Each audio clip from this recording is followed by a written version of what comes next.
Bonjour à tous, mais on va pouvoir commencer ce webinaire. Je vais vous partager le diaporama.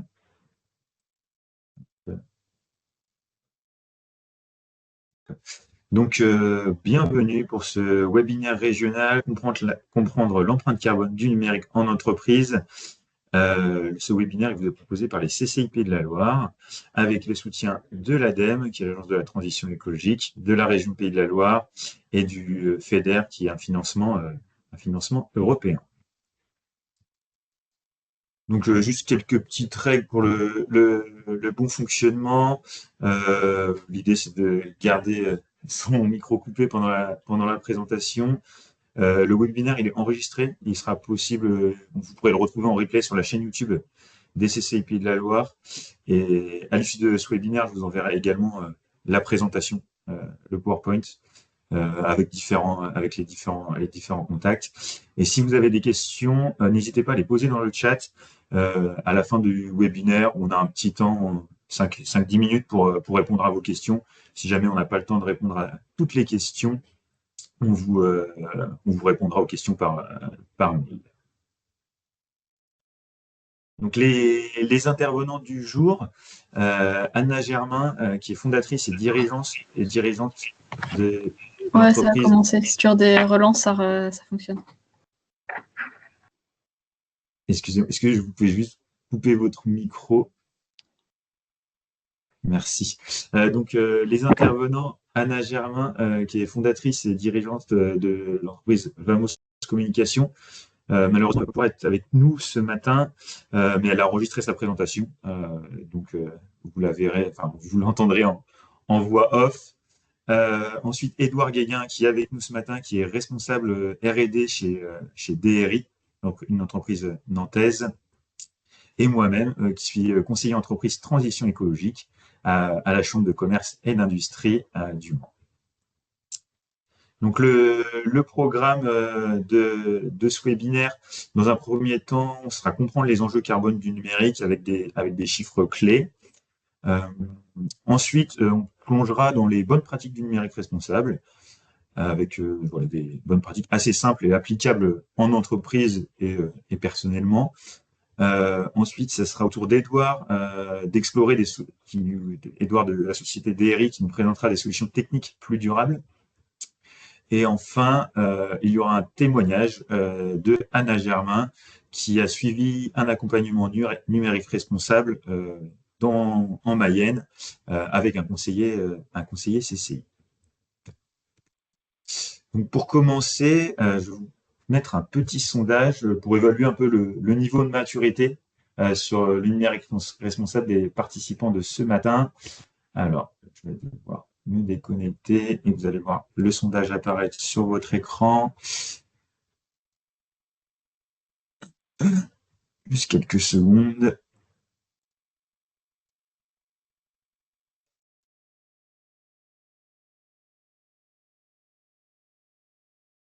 Normalement, vous voyez le sondage apparaître. Je vous laisse une petite minute pour y répondre.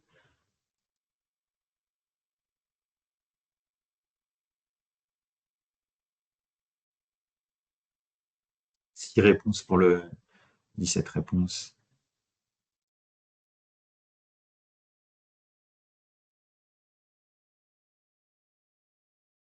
Ok, super. Donc, globalement, on a 3 quarts des personnes qui ont quelques notions sur le numérique responsable, 15% qui est débutant sur le sujet, et puis on a aussi un peu d'experts avec 10% qui sont bien avancés sur la thématique numérique responsable. Merci pour vos réponses. On va repasser au diaporama.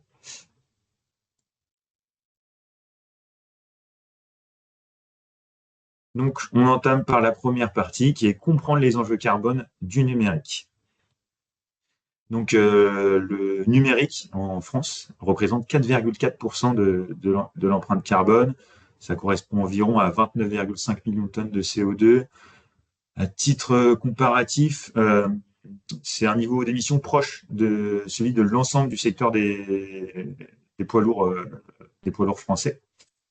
des secteurs français des poids lourds. D'où proviennent ces émissions? La moitié des émissions du numérique proviennent de la fabrication des équipements du quotidien, vos smartphones, ordinateurs, les télés.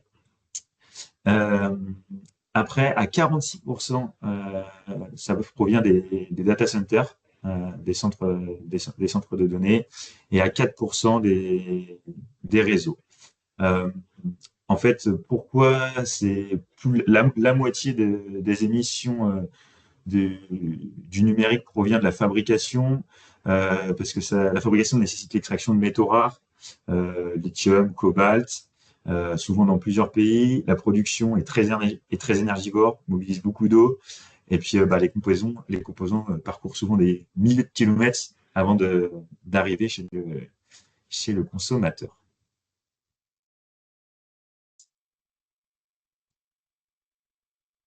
Un petit zoom sur les data centers avec un impact en forte hausse.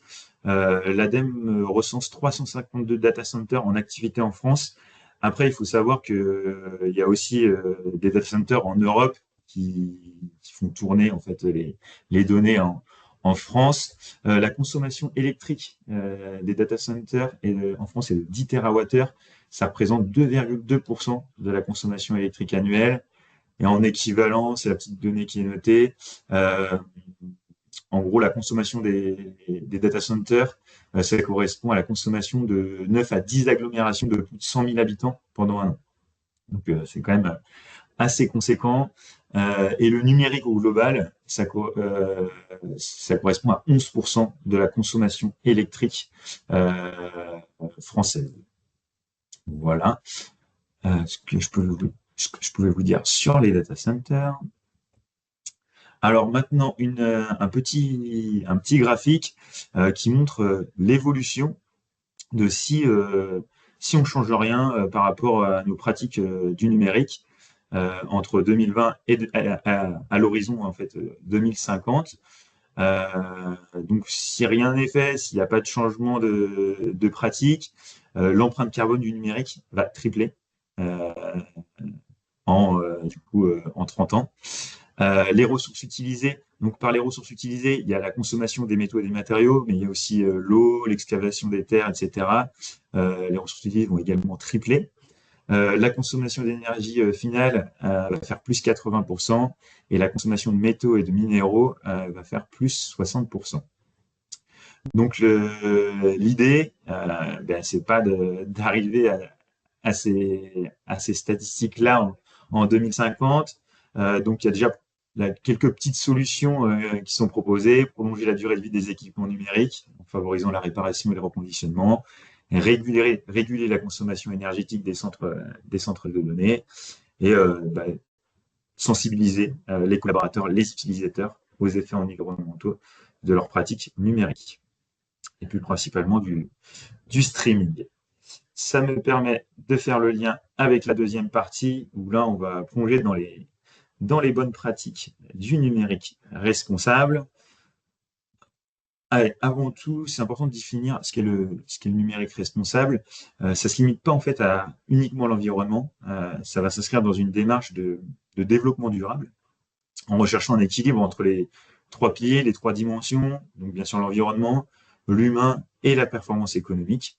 Et si ces trois équilibres, enfin ces trois dimensions sont prises en compte, c'est là où il va vraiment y avoir une démarche vraiment responsable par rapport vis-à-vis du numérique. Au niveau de l'environnement, l'idée, ça va être de réduire l'empreinte carbone du numérique, optimiser la consommation d'énergie des équipements et des services numériques, et recycler et prolonger la durée de vie des appareils. Sur la dimension humain, l'idée est de promouvoir l'inclusion numérique et l'accessibilité, assurer la confidentialité et la protection des données personnelles, et favoriser un environnement éthique et respectueux. Et par rapport à la performance économique, l'idée va être réduire les coûts énergétiques et opérationnels, en consommant moins, améliorer l'efficacité des processus numériques, et créer de la valeur à long terme pour l'entreprise grâce à des pratiques durables, notamment avec l'image de marque.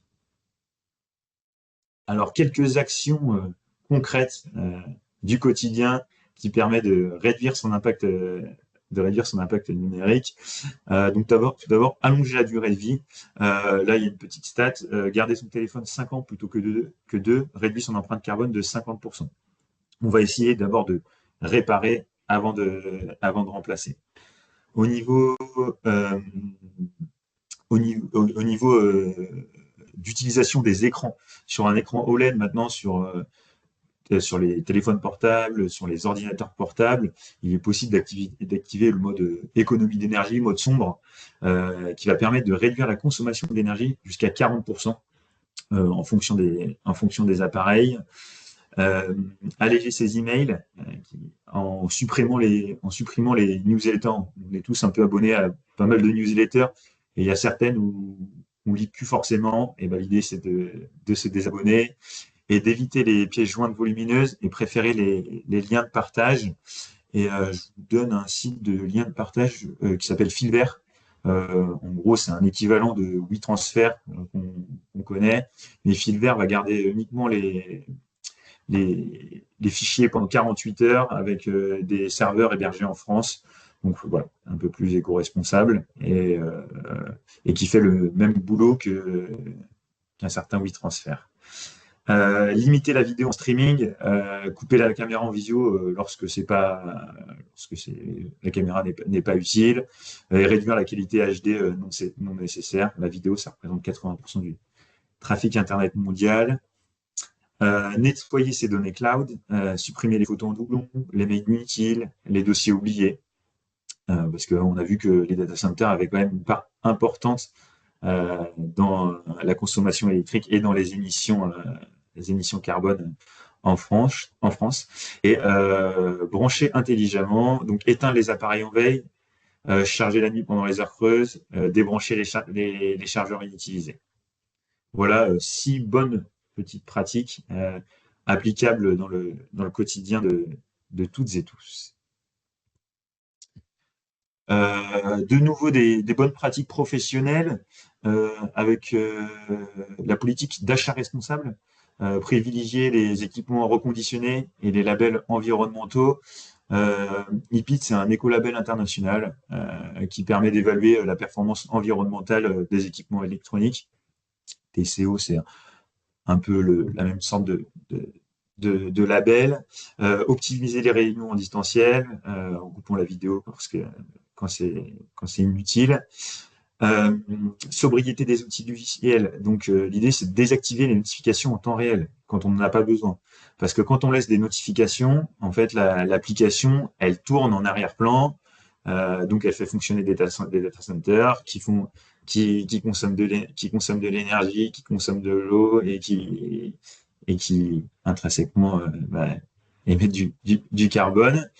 Et réfléchir à la filière de fin de vie de tous ces objets en organisant, en emmenant, en gros, ces déchets, c'est des déchets d'équipements électriques et électroniques, des 3E, ils sont encadrés par une filière REP, la responsabilité élargie du producteur. Et donc, il y a des éco-organismes qui s'occupent de la fin de vie de ces matériaux. Il y a des collectes qui sont organisées, notamment au Pays de la Loire, par l'association l'ADEC, l'Association pour le développement de l'économie circulaire et collaborative, que vous pouvez suivre sur LinkedIn notamment, et qui permet de collecter ces déchets. Et puis après, de nouveau, des chiffres clés qu'on a déjà un petit peu vu tout à l'heure. 4,4% des émissions de CO2 liées au numérique, 50% de l'impact vient de la fabrication des terminaux. 10 ans, c'est la durée de vie d'un PC si on le recharge et on le répare correctement. Par exemple, quand son PC il a 100% de batterie, il faut pas le laisser brancher parce que ça va user plus rapidement les composants. Et l'idée, c'est pareil pour son PC, c'est de pas d'arriver à 0%. Quand on arrive à 0%, pareil, ça use plus facilement les composants. Donc, dès qu'on arrive à 20%, l'idée, c'est de rebrancher son ordinateur. Et puis, l'empreinte numérique mondiale a déjà triplé en 10 ans et continue de croître et pourrait de nouveau tripler entre 2020 et 2050, en 30 ans, si on ne change pas nos pratiques. Donc, la CCI accompagne sur le numérique responsable. à travers des ateliers de sensibilisation. Là, il y a également un petit QR code avec un flash diag, ça permet de vous évaluer en quelques minutes euh, sur l'impact environnemental de vos usages numériques. Et voilà. Et puis après, on propose un accompagnement individuel des entreprises qui s'appelle le DigiPilote numérique responsable. C'est un diagnostic 100% pris en charge par le FEDER et la région Pays de la Loire, avec des préconisations d'action et un plan d'action concret. Voilà. Et là, on a un peu le détail de l'accompagnement. Donc, c'est un diagnostic complet avec 23 questions sur les équipements et les pratiques informatiques et numériques. L'objectif, c'est de faire un état des lieux à 360 de vos pratiques et de vos usages. Il y a un rendez-vous en présentiel en entreprise d'1 heure. Et l'intérêt, bénéfice de cet accompagnement, c'est savoir où on en est précisément sur le sujet du numérique responsable, bénéficier d'un plan d'action concret à mettre en place. Et puis après, ça va permettre de faciliter le pilotage des actions. Et donc, c'est ma collègue Inès Gauthier qui pilote cet accompagnement en Sarthe. Et je vous enverrai également tous les contacts à l'issue du webinaire de mes collègues qui pilotent cet accompagnement dans chaque département de la région. Dans chaque département, on a une personne qui pilote l'accompagnement numérique responsable. Je vous mettrai les coordonnées de chacun dans le mail avec le PowerPoint. Et du coup, je vais maintenant laisser la parole à Édouard Guéguin de la société DRI. Merci Julien. Donc DRI, c'est un hébergeur web. Donc hébergeur, ça veut dire qu'on loue des espaces à des clients pour qu'ils stockent leur site web chez nous, par exemple. Et en fait, en tant qu'hébergeur, on est un peu aux premières loges de l'impact du numérique, parce que là où l'impact du numérique, quand on a juste un téléphone et un PC, c'est pas forcément très flagrant. Quand on a tout un data center qui est rempli du sol au plafond de serveurs, tout à coup, la matérialité du numérique, la quantité de ressources physiques nécessaires pour faire tourner tout ça, ça devient tout de suite très évident. Donc, chez DRI, on a une particularité, c'est qu'on est hébergeur, donc on stocke les systèmes de nos clients, et infogéreur, donc on fait aussi de la maintenance sur ces systèmes. Mais on est surtout souverain et responsable. Donc souverain, ça veut dire qu'on est une entreprise française qui n'a pas de dépendance externe. On s'appuie sur une stack, sur des outils open source qui nous permettent d'être indépendants de, par exemple, des grandes entreprises américaines et qui nous assurent un niveau d'indépendance financière, technique, aussi en termes de gouvernance sur les services qu'on propose.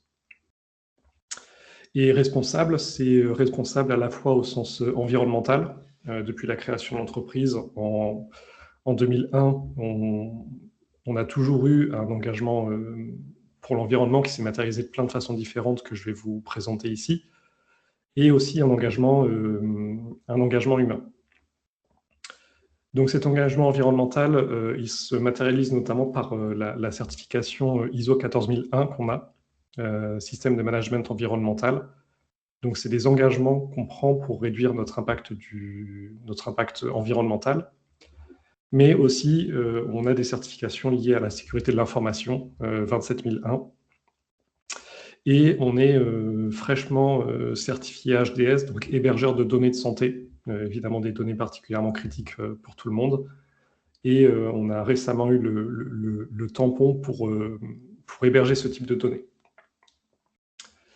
Actuellement, on a 39 collaborateurs et c'est une entreprise qui est née au Mans. Notre data center est au Mans, mais dans les faits, on a aussi des bureaux à Nantes. Donc ça, c'est la vue d'ensemble de l'entreprise en général. Si on veut se plonger un peu plus dans le numérique responsable, en fait, de notre position, en tant qu'hébergeur, on peut réaliser des actions à plein de niveaux différents qui vont des couches matérielles, ce qu'on appelle les couches basses physiques, jusqu'à ce qu'on appelle les couches hautes, qui vont être le logiciel et sa consommation électrique. Donc là, on va traverser toutes ces couches ensemble pour voir toutes les actions qu'on peut mettre en place à tous les niveaux. Donc première action, c'est notre data center. On a un data center un peu particulier, DataGrex au Mans. Donc, bon, comme tous les data centers français, on est sur un mix électrique français, donc nucléaire, donc peu carboné. Mais en fait, on est aussi particulièrement efficient en électricité parce qu'on a un type de refroidissement un peu particulier. Au lieu de refroidir avec de la clim, ce qui est le format standard de refroidissement, on a une méthode alternative qui s'appelle de l'adiabatique. Donc, je ne vais pas rentrer dans les détails de comment ça fonctionne, mais en gros, ça permet de refroidir l'air de l'air qu'on prend à l'extérieur jusqu'à 15 degrés. Donc, même quand il fait 40 dehors, ça nous permet de contrôler la température à l'intérieur du data center. Et ça nous permet d'avoir une efficience électrique particulièrement intéressante. L'efficience électrique, en fait, c'est l'indicateur qui s'appelle PUE ici, de 1,15. En fait, ce que ça veut dire, c'est que quand on dépense une unité d'énergie pour alimenter un serveur, on dépense en plus 0,15 unités d'énergie pour refroidir le serveur qu'on est en train de faire tourner. Et ça, en fait, c'est un PUE, donc un indicateur d'efficience particulièrement compétitif parce qu'en général, un data center, ça tourne plutôt autour de 1,5 à cause de la clim. Donc, on est un peu exceptionnel grâce à ce PUE particulièrement faible. Une autre particularité de DataGreg, c'est qu'on utilise exclusivement du matériel en seconde vie. Vous pouvez voir sur l'illustration que j'ai mis qu'en fait, notre data center, il est découpé, enfin, nos serveurs sont stockés dans des containers maritimes en fin de vie. Donc, en fait, plutôt que de les envoyer à la case, on récupère ces containers pour mettre nos serveurs dedans. Et tout le matériel de pilotage est aussi du matériel en seconde vie. Donc là, on reboucle avec le point que Julien a mentionné plus tôt. Le gros de l'impact du numérique, c'est le matériel, la construction du matériel. Donc, en fait, en allongeant la durée de vie et en prenant du matériel en seconde main, en fait, ça permet aussi de réduire l'impact de notre data center. Donc, le data center, ça héberge des serveurs, et ces serveurs, on va aussi faire attention à sa durée de vie. On utilise, donc, comme je disais, exclusivement du matériel reconditionné. Bon, exclusivement, c'est un grand mot parce qu'avec l'arrivée de l'IA, on a dû s'adapter aussi récemment, je vais en parler. Et ce matériel reconditionné, en fait, on le garde jusqu'à 10 ans, ce qui est des durées de vie assez exceptionnelles. En fait, c'est une volonté de notre part de ne pas jeter les serveurs dès que l'amortissement comptable est fait, et on les garde plus longtemps que ça. En général, les serveurs dans un data center, ils sont gardés 3 ans, donc on a une volonté stratégique de garder tout ce matériel beaucoup plus longtemps que nos concurrents. On prend aussi exclusivement du matériel qui est labellisé Energy Star, donc ça permet d'avoir des engagements de consommation électrique pour que la consommation au global du data center soit contrôlée. Et ce matériel, une fois qu'il a atteint ses 10 ans, il va arriver en fin de vie. Donc en l'occurrence, on ne peut pas vraiment le revendre à quelqu'un d'autre parce qu'un serveur qu'on a acheté en seconde main et qu'on garde en plus 10 ans, c'est un peu compliqué de le revendre à quelqu'un derrière. Donc, parce que c'est du matériel qui est trop vieux. Donc, en l'occurrence, ça part en filière de recyclage, hein, pas de réemploi, mais de recyclage dans le cadre de la collecte des D3E, encore une fois, comme Julien le mentionnait plus tôt. Et alors, j'ai aussi un point de consolidation des VM, mais c'est peut-être un peu technique. En fait, on cherche à stocker le plus de sites possible sur le moins de serveurs possible. Donc, plutôt que louer un serveur physique à chacun de nos clients, on va mutualiser tout ça et essayer de mettre plusieurs sites sur un seul serveur physique. Ça demande l'accord du client, évidemment, mais ça permet aussi d'utiliser beaucoup moins de matériel pour rendre le même niveau de service, la même qualité à l'utilisateur final. Donc ça, c'est les actions que nous, on fait de notre côté. Mais on est aussi assez tributaire de ce que les clients hébergent chez nous. Quand on met à disposition un serveur à un client, on ne sait pas forcément ce qu'il va faire tourner dessus. Et donc, on a quand même un intérêt à sensibiliser nos clients pour qu'ils prennent conscience de l'impact que leur site cause au travers de nous quand on l'héberge. Et en fait, en tant qu'hébergeur, on a un accès privilégié aux données et on va pouvoir s'appuyer sur des partenaires, donc notamment EasyVirt et GreenSpector, pour remonter des informations à nos clients pour qu'ils comprennent l'impact qu'ils ont quand ils hébergent des services chez nous. Donc, on met à disposition de nos clients un dashboard environnemental qui remonte l'entièreté des consommations électriques et des impacts des services qu'ils hébergent chez nous. Et en particulier, on s'appuie sur un partenaire EasyVirt qui nous permet qu'on déploie sur tous nos serveurs, qui permet de mesurer leur consommation électrique. Hop, on va être sur les slides suivantes. Tu peux encore avancer. Et en fait, ça va permettre de remonter à nos clients la consommation électrique de chacun des différents services qu'il héberge chez nous. Par exemple, ce client-là, c'est un gros client, il héberge plein de services chez nous, plein de sites différents, plein de bases de données, etc. Et en fait, grâce à la mesure de consommation que notre partenaire EasyVirt propose, on peut identifier que, par exemple, il a un service qui consomme 2 fois plus. Le service le plus consommateur consomme 2 fois plus que le deuxième service le plus consommateur. Et en fait, là, on est déjà sur de l'identification de problème, du diagnostic, pour pouvoir informer l'utilisateur qu'il y a peut-être un problème sur cette machine-là, sur ce serveur-là, et que s'il veut réduire son impact, il faut commencer par ce système le plus consommateur. Donc, on fait un constat, mais en fait, ce constat, c'est déjà de la recommandation pour réduire l'impact. Donc, tout ça, c'est pour la partie serveur, mais en fait, comme je viens de mentionner tout à l'heure, l'impact du numérique, c'est aussi, en France, très largement l'impact des terminaux utilisateurs et de leur fabrication. Donc, en fait, quand vous consultez un site sur votre téléphone, ce site, il consomme de l'énergie, parce qu'il fait tourner le téléphone, il mobilise des ressources du téléphone, et ça vide la batterie du téléphone. Et le problème, c'est que les batteries ont une durée de vie limitée, donc toute l'énergie qui est consommée par ce site, en fait, ça réduit la durée de vie de la batterie. Et donc, ça peut accélérer le remplacement du téléphone. Bon, je pense que la plupart d'entre nous ont déjà vécu cette situation où on installe une nouvelle appli sur son téléphone et puis du jour au lendemain, la batterie en prend un coup. Et en fait, c'est parce que ces applications, elles sont mal conçues et elles consomment trop. Et donc là, c'est là que GreenSpector entre en scène. En fait, GreenSpector, c'est une entreprise qui propose un outil de mesure de consommation des applications ou des sites web. Donc GreenSpector, ça va permettre d'évaluer dans quelle mesure une application donnée ou un site donné fait pression sur la batterie du téléphone et va précipiter sa fin de vie.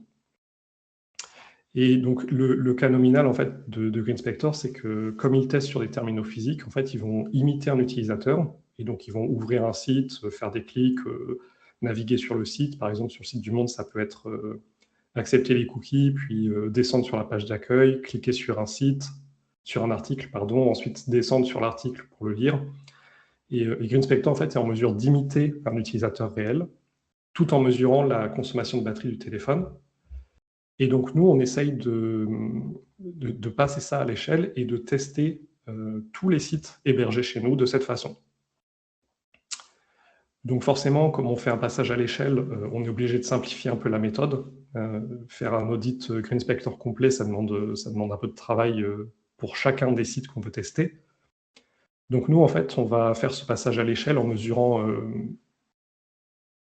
à la granularité de la page plutôt qu'à la granularité du site. Et donc, on va simplement tester combien ça consomme de batterie d'ouvrir cette page de ce site, d'essayer de naviguer un peu dessus et faire une version un peu simplifiée en fait, des parcours plus complets que GreenSpector propose. Donc, en fait, ça permet un passage à l'échelle et ça nous permet de tester des milliers de pages avec un parcours standard sans intervention humaine. Et donc ça va permettre de remonter des métriques à nos clients, encore une fois, où on va pouvoir leur indiquer que, voilà, en fait, sur tel site hébergé chez nous, c'est telle page qui pose problème, sur telle page, il y a une vidéo qui se lance automatiquement, et donc ça consomme de l'énergie et du réseau pour pas grand-chose. Et on va chercher à faire de la recommandation, donc encore une fois, en identifiant ce qui consomme le plus et ce qui consomme le moins, avec l'idée de commencer à corriger les problèmes sur la page qui consomme le plus. Et ensuite, on va même avoir un niveau de détail supplémentaire sur la slide suivante, où on va remonter, alors le texte est passé à la trappe, mais on va remonter des bonnes pratiques identifiées par GreenSpector automatiquement pour aider nos clients à réduire leur impact. Donc, on va pouvoir leur dire, en fait, ce site-là, il consomme beaucoup, ou plutôt cette page-là, elle consomme beaucoup sur le terminal utilisateur. Et cette consommation, elle est causée par tel problème qu'il faut corriger de telle façon. Et donc, en remontant ces informations à nos clients, en fait, on les aide à réduire leur impact. Donc, pour faire une petite vue d'ensemble de tout ce qu'on a mis en place, en fait, pour un client donné, un client, ça va héberger différentes applications qui vont permettre de mettre à disposition différents sites. Donc, des applications, ça va être par exemple une base de données et un serveur web pour mettre à disposition le site. Et toutes ces applications, on va les héberger chez nous sur du matériel dont on allonge la durée de vie. Comme je disais, on est sur une durée de vie cible de 10 ans pour chacun des serveurs chez nous. Et ces serveurs, on les héberge dans un data center qui est particulièrement efficient, avec un PUE particulièrement faible, ce qui permet d'avoir une consommation électrique plus faible que si le même service était hébergé dans un autre data center français.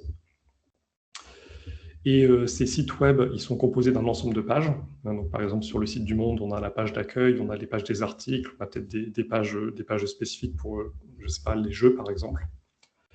Et GreenSpector va pouvoir, grâce à GreenSpector, va pouvoir mesurer chacune de ces pages pour faire un diagnostic de celles qui consomment le plus côté terminaux.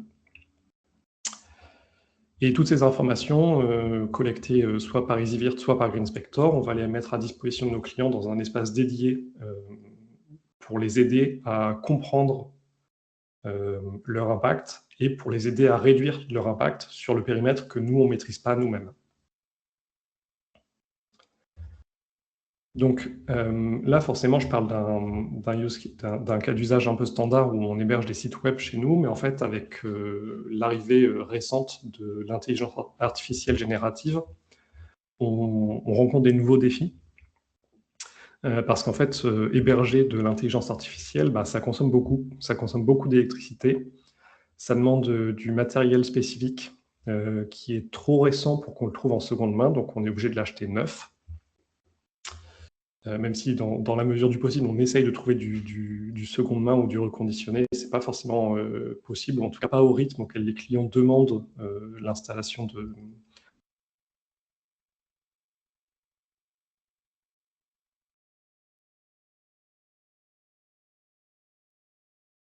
Edouard, on ne t'entend plus.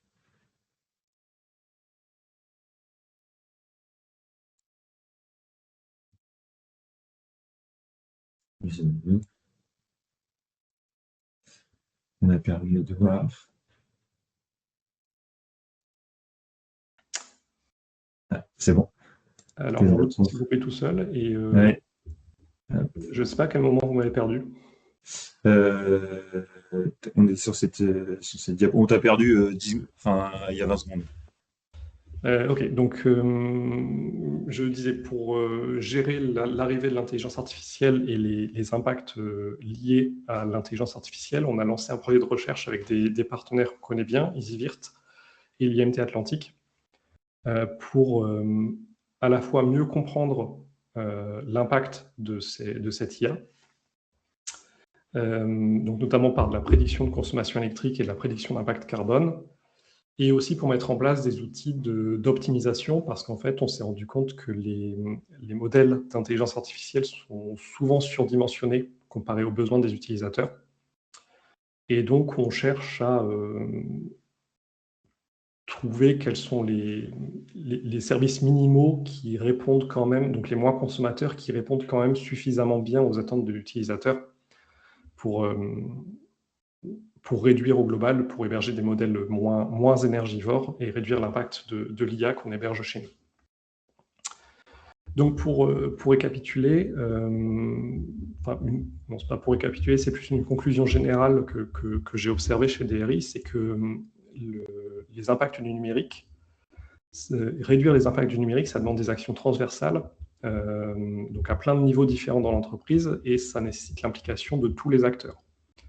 Donc ça demande à ce que la direction aille dans le sens du numérique responsable et accepte qu'on passe du temps ou qu'on dépense du matériel ou des ressources pour réduire cet impact. ça demande que le personnel administratif soit sensibilisé, donc notamment tout ce qui va être politique d'achat, etc., pour qu'on achète du matériel en reconditionné ou en seconde vie. Ça demande aussi à ce que les commerciaux soient sensibilisés pour qu'ils puissent utiliser en fait cette éco-responsabilité comme argument de vente. Parce que globalement, plus on a de clients chez nous, moins on consomme par client. Donc, même d'un point de vue environnemental, on a un intérêt à avoir le plus de clients possible. Évidemment, ça demande que le personnel technique comprenne bien les enjeux et ne décide pas de mettre en place plus de serveurs que nécessaire pour le besoin du client. Donc, comme je le disais, ça demande aussi de sensibiliser les clients pour qu'ils comprennent les impacts qu'ils ont par les services qu'ils hébergent chez nous. Si un client a mal développé son site et que ce site consomme trop, nous, on ne peut pas faire grand-chose. Donc, c'est plutôt de son côté que la résolution peut avoir lieu.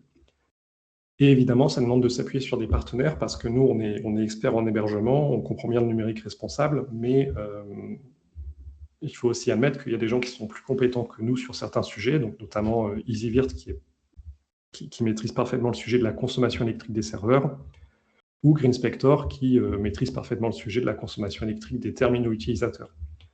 Donc en fait, nous, on a besoin d'avoir une bonne cohésion entre tous ces acteurs pour proposer une solution complète et exhaustive qui nous permet au final d'avoir un niveau de maturité assez avancé sur le numérique responsable. Et c'est tout pour ma partie. Parfait. Merci beaucoup, Edouard, pour ton intervention. On va passer à la dernière partie du webinaire, qui est un retour d'expérience de Anna Germain, directrice et gérante de la société Vamos Communication, qui a suivi un accompagnement numérique responsable par la CCI de Mayenne. Alors, comme je vous disais, elle ne pouvait pas être présente, donc elle a enregistré sa présentation.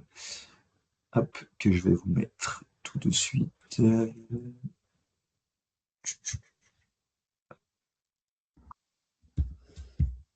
Bonjour, je suis Anna Germain, dirigeante et fondatrice de l'agence Vamos Communication. Je suis là aujourd'hui pour vous partager un témoignage de l'accompagnement de la CCI de la Mayenne sur le numérique responsable. Mon agence est basée à Château-Gontier. Nous sommes une agence qui se dit Agence des communications de proximité. Nous avons été fondés en 2022. Et nous travaillons pour nos clients sur les aspects du print, du web et du conseil marketing, notamment à Mayenne. Une petite équipe, nous sommes 5 personnes, dont une directrice artistique, un développeur web, un alternant en marketing digital et une alternante en graphisme. Mon audit s'est passé d'une façon très fluide. Et donc, j'ai été accompagnée par la conseillère de numérique en Mayenne, tout d'abord par un diagnostic donc, qui s'est passé de façon en réalité très conviviale. Donc, c'était via un questionnaire, donc des échanges. Et il n'y avait rien, ça ne se sentait pas du tout comme un audit, je dirais. Mais en fait, c'était des conversations tout autour de nos usages numériques au quotidien au sein de l'agence. Et les résultats, du coup, étaient plutôt encourageants, à savoir que les résultats, on les a reçus peut-être une semaine ou 10 jours après les jours des échanges. Et donc, les scores étaient de 10 sur 20, et ce qui nous plaçait légèrement au-dessus de la moyenne sectorielle de 9,7. On est plutôt dans la moyenne. Mais c'était encourageant puisqu'on est une petite agence et on n'a pas beaucoup de recul. Et voilà, pour nous comparer, je dirais, avec des grands acteurs du secteur. Et nous avons soulevé certains points de vigilance, donc c'était aussi le but de l'accompagnement, c'est savoir quels sont les points où on peut encore s'améliorer. Et donc, il y avait un gros besoin de formalisation de les stratégies et renforcement du coup de la sécurité de données. Donc ça, c'était quelque chose que moi, je le sentais déjà, mais j'avais pas mis des mots, je savais pas comment faire forcément. Et donc, grâce à cet accompagnement, j'ai pu pointer sur les vrais points de faiblesse qui vont m'aider plus tard. Et ensuite, bah, à la fin en fait de cet accompagnement, j'ai pu effectivement m'engager sur le fait de valoriser déjà ce qu'on fait de bien, ce qui n'était pas fait forcément. En fait, il y avait des bonnes pratiques qui se faisaient un peu par automatisme, mais qui n'étaient pas forcément valorisées ou mises en avant rien qu'au sein de l'équipe. Et aussi bah, la participation de nos actions auprès des collaborateurs, que ce ne soit pas qu'une démarche qui vient de moi, mais de l'ensemble des collaborateurs, même si on est peu nombreux. Et également une initiation au remplat du matériel qui n'était pas forcément acquis. Ensuite, du coup, de cet accompagnement, nous avons établi un plan d'action. Donc, pour cela, je me suis épaulée de Xavier, donc mon collaborateur qui est développeur web, et pour que ce soit lui qui porte aussi les projets. Donc, nous avons établi en fait un plan d'action sur 12 mois grâce aux résultats que nous avons obtenus. Au début, enfin, on avait bien identifié les points faibles, mais mine de rien, on ne savait pas forcément comment s'y prendre, par quel bout commencer. Donc, nous avons tout simplement commencé par prendre un prestataire qui nous a aidé en fait à réaliser un audit de cybersécurité. Donc c'est un prestataire local qui travaille et aussi auprès des TPE-PME mayonnaises. Et donc, il nous a aidé tout simplement en fait à voir quels étaient les points faibles sur la cybersécurité, et autant pour nous que pour ceux de nos clients. Parce qu'effectivement, nous, tout au sein de cette démarche, il faut savoir qu'effectivement, nous, on s'occupe de notre parc informatique et notre parc des données, mais on s'occupe aussi des données de nos clients, puisque étant une agence de communication, beaucoup de nos clients vont nous confier leur création des sites internet, par exemple, avec des bases de données, avec des entrées, des codes, des accès, etc. Et du contenu à rentrer, tant que le site internet n'est pas mis en ligne, bah, les contenus, il est quand même confidentiel. Et donc, en fait, tout risque de fuite des données est à tenir en compte.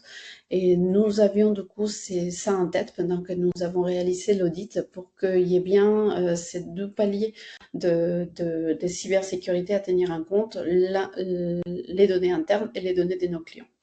Donc, à la suite de cet audit, bah, c'était vraiment un point de départ plus clair et pour savoir en fait quelles sont les étapes à suivre. Et il y avait des points qui étaient soulevés, mais qui finalement, c'était ça aussi ce qui était intéressant de l'accompagnement, c'est qu'il nous a permis de voir quels sont les points sur lesquels on doit vraiment faire quelque chose parce que c'est un état critique ou un état alerte, et des choses sur lesquelles en fait il faut le tenir en vigilance, mais il n'y a pas non plus besoin de faire des choses, et en tout cas dans l'instant T, mais par exemple c'est gardé comme une action pour l'année prochaine, et comme ça aussi avancer et petit à petit, ne pas se noyer dans les actions. Et donc, une des premières actions qu'on a mises en place, c'est tout simplement une charte informatique donc, qui a été rédigée par mon collaborateur Xavier, et qui, du coup, avec beaucoup de soins, beaucoup de détails, et sur tous les aspects. Donc, par exemple, le mot de passe, comment on le gère. Et voilà, il y a eu toute une gestion des mots de passe en interne, par exemple. Et donc, une charte informatique qui est distribuée, qui a été expliquée à tous les collaborateurs, et dont l'idée, c'est également de pouvoir les présenter aux stagiaires quand ils viennent, parce qu'effectivement, ils vont faire partie de l'entreprise pendant un court temps, mais c'est pas pour autant que c'est pas justement dans ces laps-là qu'il peut y avoir des fuites. Ensuite, nous avons également créé donc une charte fournisseur pour sécuriser les données partagées. Pourquoi? Parce qu'il nous arrive, étant une petite agence, d'avoir besoin de l'intervention de freelance pour certains dossiers. Et ce qui fait qu'on doit quand même leur partager des informations, des documents qui des fois sont très très lourds. par exemple. Et donc, voilà, il y a une charte fournisseur qui a été également établie. Donc, on a essayé qu'elle soit quand même un peu plus légère à lire pour qu'en fait, un fournisseur il puisse en prendre connaissance et s'engager quand il travaille avec nous. Des choses également, des bonnes pratiques simples, mais pas éviter qu'il y ait des échanges, des pigeons lourdes dans les mails. Nous avons mis en place, par exemple, un Google Drive avec des espaces de travail dans lesquels, en fait, on invite un autre fournisseur, par exemple, et lui, il va pouvoir venir soit déposer, soit piocher les informations dont il a besoin, mais du coup, ça évite les mails avec des pigeons, par exemple. Voilà, c'est des détails comme ça et que nous avons mis en place. Et il y a aussi, avec les fournisseurs, tout ce qui est sauvegarde et des données et les usages régulés de l'IA, c'est-à-dire que bon, c'est pas un débat de l'IA, mais de savoir à quel point ils ont été transparents, eux, dans l'usage de l'IA. Telle photo, elle a été complètement générée avec l'IA ou retouchée ou pas du tout. Ouais. Et enfin, nous avons entamé également donc des actions sur la sobriété au quotidien. Et donc, nous avons tout simplement suivi en fait les guides de bonnes pratiques qui nous a été adressé par notre conseillère numérique. Et en fait, cette charte, ces guides, il a été lu et il est diffusé, il est disponible pour les personnels. Et on essaie de la revoir de temps en temps. Par exemple, au mois de mars, quand il y a la journée du nettoyage, on essaie de faire du nettoyage numérique, des trucs comme ça. Et donc, du coup, en fait, à ces moments-là, on reprend un peu les guides assez rapidement pour voir s'il y a des bonnes pratiques, les choses qu'on a acquises déjà, qui deviennent un peu des automatismes à l'agence, et puis des choses qu'on peut améliorer au fur et à mesure. Et donc, l'exemple de l'achat matériel informatique reconditionné, on sait que, par exemple, quand il y a un alternant qui arrive, il faut lui fournir son ordinateur, tout son équipement, par exemple. Et donc, première chose qu'on a faite, c'est effectivement d'aller chercher dans des prestataires qui proposent en fait des solutions reconditionnées plutôt que d'acheter du neuf, par exemple. Donc, voici pour nous les plans d'action qui a été mis en place. Et donc, on est rendu à peu près à la moitié. Donc, je pense qu'on doit être à 6-7 mois de cette mise en place et ça se passe très bien.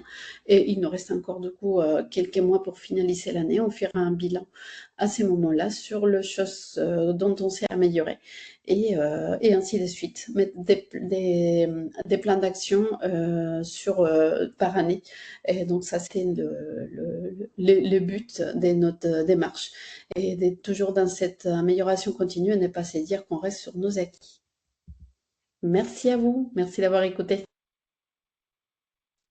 Merci Anna pour ta présentation. On va passer au temps des questions. N'hésitez pas, je n'ai pas regardé s'il y avait des questions qui avaient été posées dans le chat, mais n'hésitez pas à en poser. Je vais déconnecter, je vais regarder le chat s'il y a des questions.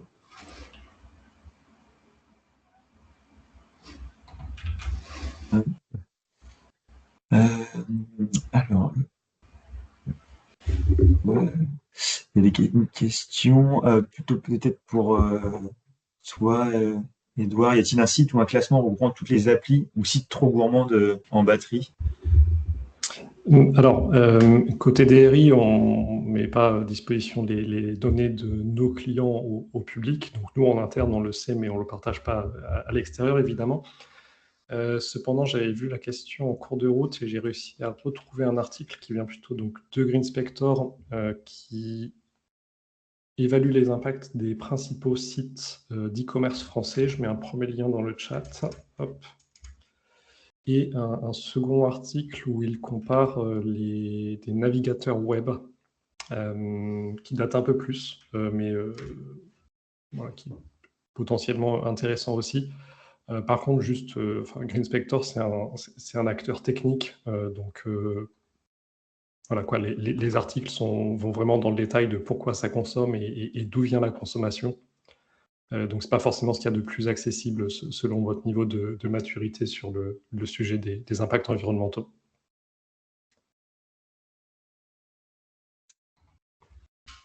Merci Edouard. Je voyais le contact pour le MNL Loire, c'était pour numérique responsable. Je vais vous envoyer tous les contacts de chaque conseiller numérique responsable dans tous les départements. Je vais vous envoyer ça, je pense, dans l'après-midi avec la présentation PowerPoint. Vous aurez adresse mail et numéro de téléphone. Et il y a une question de Laurent Fougère. Derrière ces classements, quelles sont les métriques clés, selon vous, à monitorer? En fait, les métriques clés pour l'environnement, idéalement, c'est l'énergie. Donc évidemment, sur téléphone, on va vraiment regarder la décharge de batterie, sur les serveurs aussi, de la consommation à la prise. Mais c'est une information qui n'est pas toujours accessible. Donc il faut parfois passer par des intermédiaires, comme par exemple le temps de traitement. Globalement, sur une même machine, plus le traitement est long, plus ça va consommer. Ou des taux d'usage CPU, RAM, plus CPU.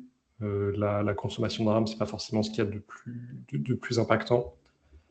Après, il y a des cas particuliers sur mobile notamment, où en fait la luminosité de l'écran ou le fait que ce soit un écran OLED ou un écran LED standard, ça peut aussi impacter la consommation, mais ça, c'est des choses qui sont un peu en dehors du périmètre contrôlé par les développeurs. Le développeur ne choisit pas le type d'écran de son utilisateur, évidemment. Et effectivement, Céline, pour les applications d'ordinateurs, en général, pour les ordinateurs, Windows notamment fait un récapitulatif des applications les plus consommatrices. Cependant, pour les ordinateurs, en fait, la consommation des logiciels est moins impactante sur la batterie. Parce que c'est des machines qui ont une consommation de base beaucoup plus élevée, donc ce n'est pas exactement les mêmes ordres de grandeur que sur smartphone. Merci Edouard. Je ne sais pas s'il y a d'autres questions, n'hésitez pas.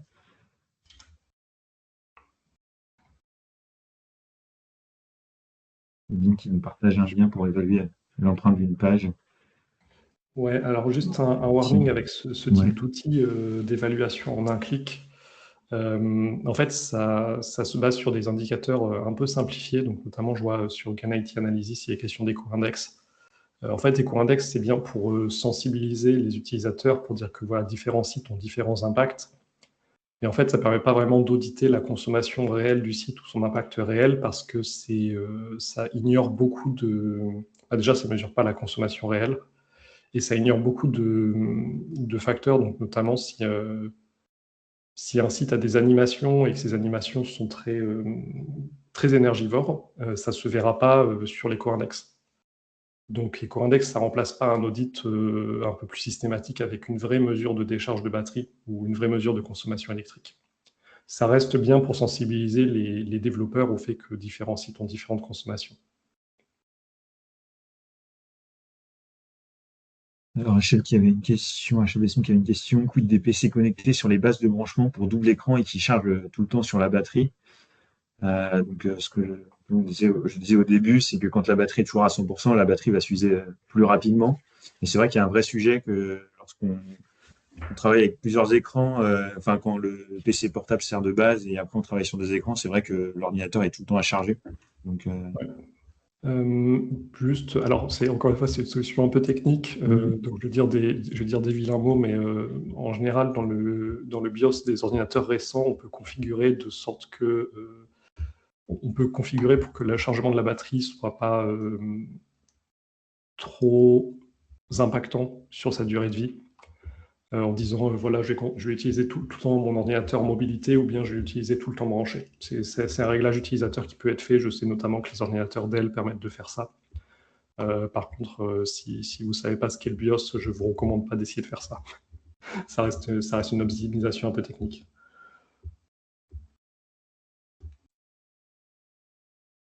Super, merci. Une nouvelle question. Pour ma part, PC portable avec double écran, je débranche et rebranche régulièrement. Pas pratique, mais est-ce la bonne pratique?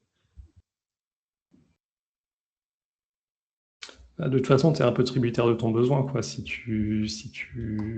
as besoin d'écran externe pour un double écran, si tu débranches uniquement pour économiser la batterie, je ne recommande pas parce qu'au final, ça va juste t'embêter en cours de route et tu vas arrêter, quoi. Tu ne vas pas gagner grand-chose à faire ça.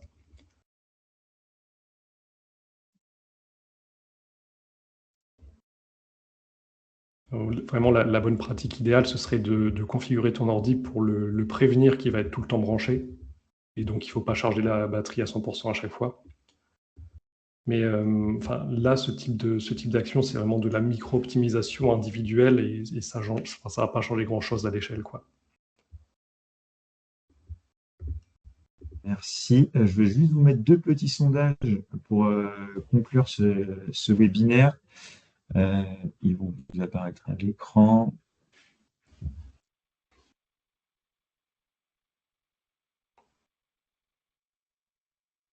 Le premier arrive. Je vous laisse y répondre.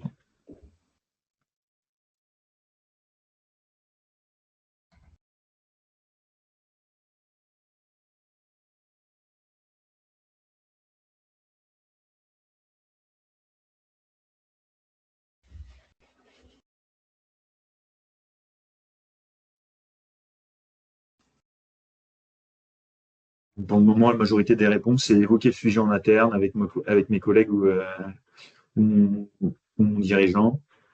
Il y a une personne qui n'a pas forcément besoin.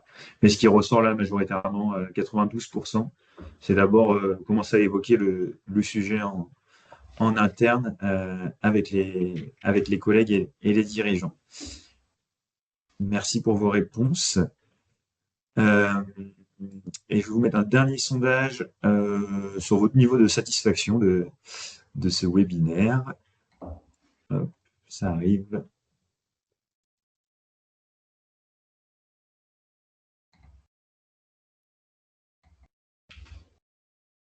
Je vous laisse répondre.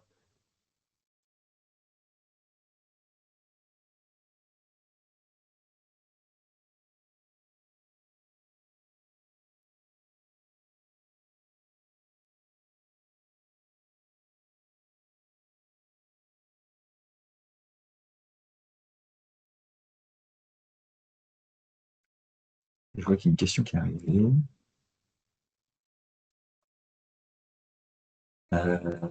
Pouvez-vous nous en dire plus sur le déroulé de l'accompagnement CCI?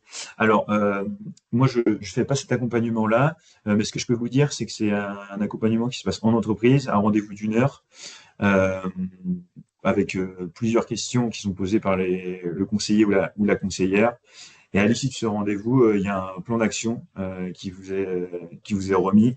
Le plus simple, si vous voulez vraiment avoir en détail ce que propose, ce qui est proposé dans l'accompagnement du numérique responsable, ça sera de contacter le conseiller de votre territoire, dont je vais vous envoyer les contacts juste après dans l'après-midi par rapport à ce webinaire.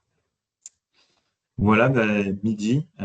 On arrive à la fin. Je vous remercie pour votre participation. Merci beaucoup à Edouard. Merci à Anna. Et puis, je vous souhaite à tous et tous une bonne après-midi, un bon appétit.